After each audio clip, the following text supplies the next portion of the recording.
औज़ुबिल्लाहिमिनश्शैतानिर्रजीम बिस्मिल्लाहिर्रहमानिर्रहीम। अस्सलाम वालेकुम दोस्तों, उम्मीद है आप लोग खैर वाफियत से होंगे। अल्लाह पाक आपको अपने हिफ्ज़ ईमान में रखे और मैं भी बिल्कुल ठीक ठाक हूँ। तो आज आपके लिए मैं हमेशा की तरह बहुत ही ज़बरदस्त किस्म की रेसिपी लेकर आया हूँ। बहुत ही इंफॉर्मेटिव वीडियो है। यहाँ पर मेरे पास है दाल मसूर, जिसको मलका दाल मसूर भी कहते हैं या साबुत दाल मसूर कहते हैं। और इसको बिल्कुल मैंने अच्छी तरह से साफ़ कर लिया है, बिल्कुल खिले खिले से इसके दाने हैं।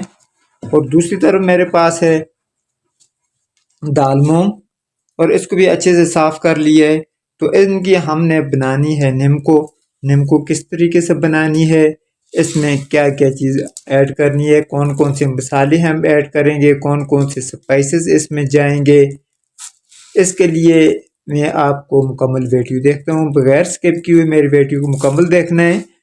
तो चलिए चलते हैं वीडियो की तरफ। तो सबसे पहले इनको हमने 2 से 3 पानियों में अच्छे से तरह से धो लेना है। तो चलिए धोते हैं इनको। बिस्मिल्लाहिर्रहमानिर्रहीम।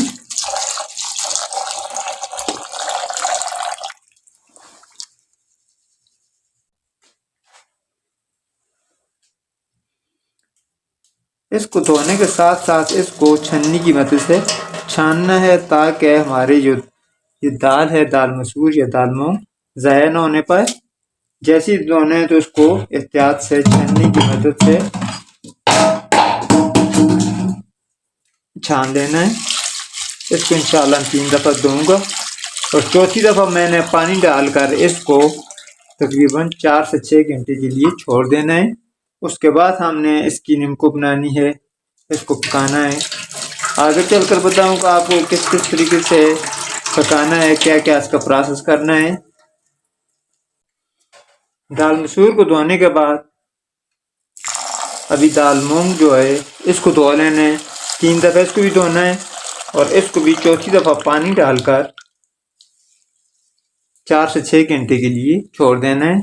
इन दोनों दालों की रेसिपी मैं आपके साथ शेयर करूंगा कि किस तरीके से इनकी निम्को बनती है, किस तरीके से निम्को बनाना है, ताकि हमारी डिलीशियस मज़ेदार करारी सी निम्को बन जाए। हमें निम्को बाजार से ना खरीदनी पड़े, घर पर हम अच्छी से निम्को बना लें। बिस्मिल्लाहिर्रहमानिर्रहीम। ये हमारी दाल मसूर, दाल मलका मसूर 4 घंटे तकरीबन इसको भिगो कर रखा था। तो अभी इसको मैंने ड्राई करना है, और ड्राई कितना करना है मैं आपको बता रहा हूँ। इसको इतना ड्राई करना है कि जिस वक्त हम इसके साथ हाथ लगाएं तो ये पानी हमारे हाथों के साथ नहीं लगना चाहिए। अंदर से तो ये गीली होती है, लेकिन बाहर से जो पानी होता है सामने का, वो खुश्क करना है। इसके लिए मैंने इसको एक कपड़े पे, साफ कॉटन के कपड़े पे बिछा दिया है। और ये तकरीबन 15-20 मिनट के अंदर खुश्क हो जाएगी। अगर आपने जल्दी खुश्क करनी हो तो फिर आप थोड़ा सा टाइम इसके ऊपर पंखा भी चला सकते हैं। अगर पंखा ना भी चलाएं तो गर्मियों का सीज़न है, इस वक्त मौसम माशाल्लाह से आज तो है भी धूप है, तो ये जल्दी खुश्क हो जाती है। तो ये दूसरी तरफ इसी कपड़े के मैं डाल रहा हूँ दाल मूंग। इसके भी प्रोसेस करना है, इस फ्रेश को भी खुश्क करना है हमने। ठीक हो गया, तो चलिए इसका हम इंतज़ार करते हैं। तकरीबन आधे घंटे तक हमने इनको खुश्क करना है। बिस्मिल्लाहिर्रहमानिर्रहीम। तो यहाँ पर दाल जो हमने छोड़ी थी खुश्क होने के लिए, वो माशाल्लाह से अच्छे से ऊपर से खुश्क हो गई है। और इसके साथ खुश्क होने के मैंने आपको पहले ही बताया है कि ये देख लें कि अंदर से इसकी नमी नमी बंदे को महसूस होती है कि ये अंदर से गीली है। बिल्कुल उसे ड्राई नहीं करना, जिस तरह के ये पहले शुरू में हमारे पास ड्राई थी। ये ऊपर से हमारे साथ इसका पानी नहीं लगना चाहिए, ये महसूस नहीं होनी चाहिए कि इसके साथ पानी लगा हुआ है, लेकिन ये अंदर से बिल्कुल ही नरम है, यानी कि पानी अंदर से इसके लगे हुए, अंदर से तार है, इसके अंदर नमी मौजूद है। तो इसको अभी उठा लेना है इधर से।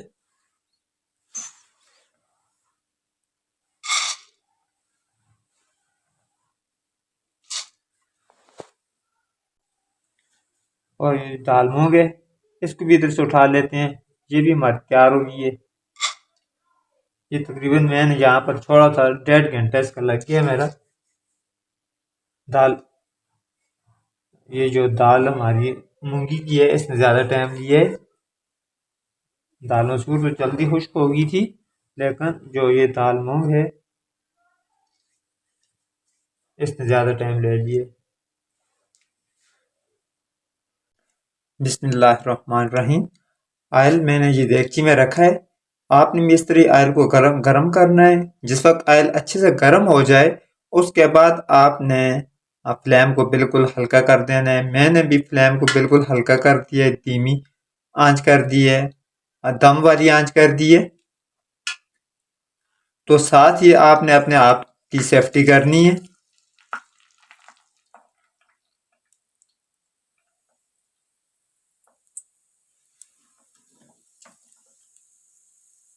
ये देखिए आयल हमारा अच्छा गर्म है और इसके जितने भी ये बन रहे हैं बबल्स, ये जिस वक्त ये बबल्स ख़त्म हो जाएंगे बनने तो फिर इंशाल्लाह हमारी दाल तैयार हो जाएगी। फिर इसको हमने निकालना है।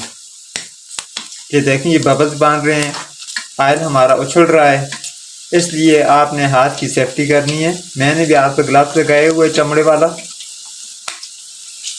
अगर हमने आयल को बहुत गर्म रखा तो फिर ये दाल हमारी जल जाएगी, हमारी निकालते निकालते भी जल जाती है। इसलिए आपने मुकम्मल वीडियो को वॉच करना है, अच्छी तरीके से समझना है।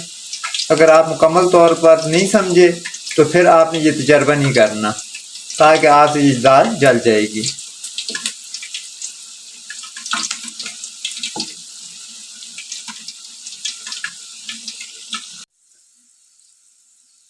तो माशाल्लाह से यहाँ पर आप देख सकते हैं कि ये बबल्स बनने काफ़ी हद तक कम हो गए, बिल्कुल थोड़े थोड़े रह गए हैं। ये तकरीबन मैंने इनको 3 मिनट तक पकाया है। मज़ीद में इनको तकरीबन आधा मिनट मज़ीद पकेंगे इंशाअल्लाह, तो फिर ये हमारी दाल बिल्कुल तैयार हो जाएगी।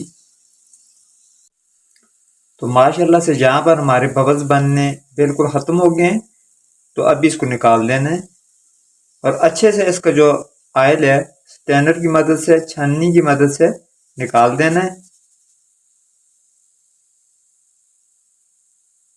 और ये याद बात आपने अच्छी तरह ज़हन नशीन कर लेनी है कि आयल को अच्छे से गर्म करना है और जिस वक्त आप दाल को इसमें डालें तो फिर आग को बिल्कुल मीडियम कर देना, मीडियम भी नहीं लो कर देना है।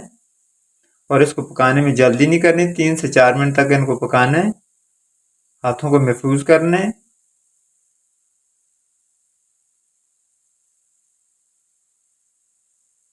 ताकि ये एकदम में जल जाती हैं। ज़रा अगर आपसे इनका हीट का प्रोसेस में ज़रा अगर फ़र्क हुआ आयल का तो ये जलने में भी देर नहीं लगती।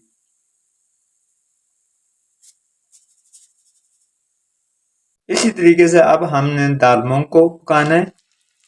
बिस्मिल्लाहिर्रहमानिर्रहीम।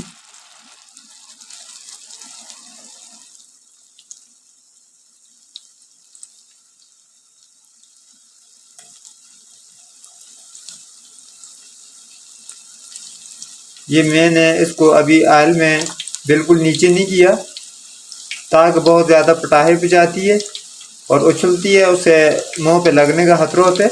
आहिस्ता आहिस्ता मैं नीचे इसको कर रहा हूँ और साथ हमारा आयल भी बहुत ज़्यादा है, ताकि आयल भी डेगची से बाहर ना गिरे। अब इसको हमने 3 से 4 मिनट तक इस तरह ही पकाना है। माशाअल्लाह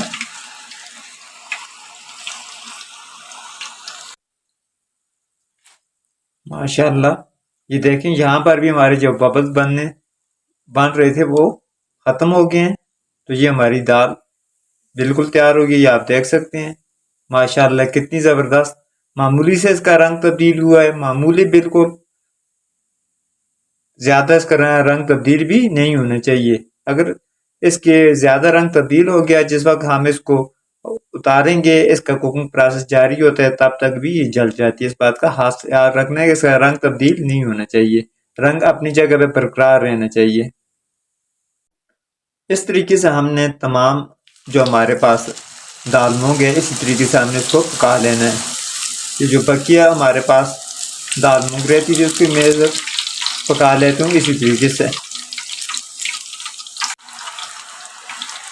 माशाल्लाह बहुत ही खूबसूरत नज़ारा है ये दाल के नींबू बनाने का। ये आप देख सकते हैं कि ऑयल के ऊपर हम इसको पका रहे हैं छन्नी की मदद से।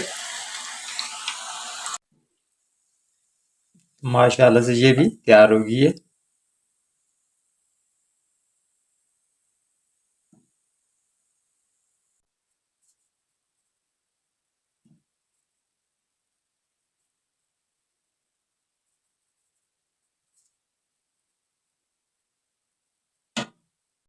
तो बिस्मिल्लाहिर्रहमानिर्रहीम।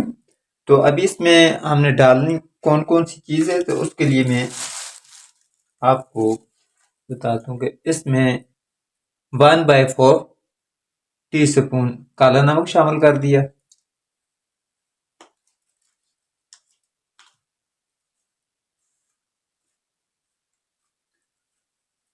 और ये हाफ टी स्पून से भी कम इसमें आम नमक वाइट नमक शामिल कर दिया। इसके साथ में इसमें ऐड कर रहा हूँ थोड़ा सा चाट मसाला, बहुत ज़्यादा नहीं ऐड करना। इसमें हमने ये सिर्फ 3 चीज़ें ऐड करनी है और इसके बाद इसको मिक्स कर लेना है अच्छे से। तो हमारी ये नींबू ये बिल्कुल तैयार। इसी तरह हमारी जो दूसरी दाल है उसको भी इसी तरीके से हमने तैयार करना है। तैयार करके आपकी मर्जी, आप अलग अलग रखते हैं या आप उसमें मिक्स कर लें, या आप सेवियां तैयार करके जो सेव कहते हैं जिसे, उसमें शामिल कर लें। उसमें मैशिंग की मिकदार कम डाली जाती है क्योंकि दालें बहुत कीमती होती हैं, इसलिए कम शामिल की जाती है। लेकिन आप ये स्पेशल तौर पर अपने घर के लिए, अपने बच्चों के लिए बना सकते हैं, अपनी बच्चियों को तरीक़ाकार बता सकते हैं ताकि उनकी जितनी भी रेसिपीज़ हैं उनमें किससे अच्छी तरह वाकिफ हो जाएं और घर पर ज़्यादा से ज़्यादा अच्छे से अच्छे मज़ेदार से मज़ेदार खाने बना सकें। तो अभी मैंने ये दूसरी दाल रख दी है, इसमें ये चीज़ शामिल करनी है।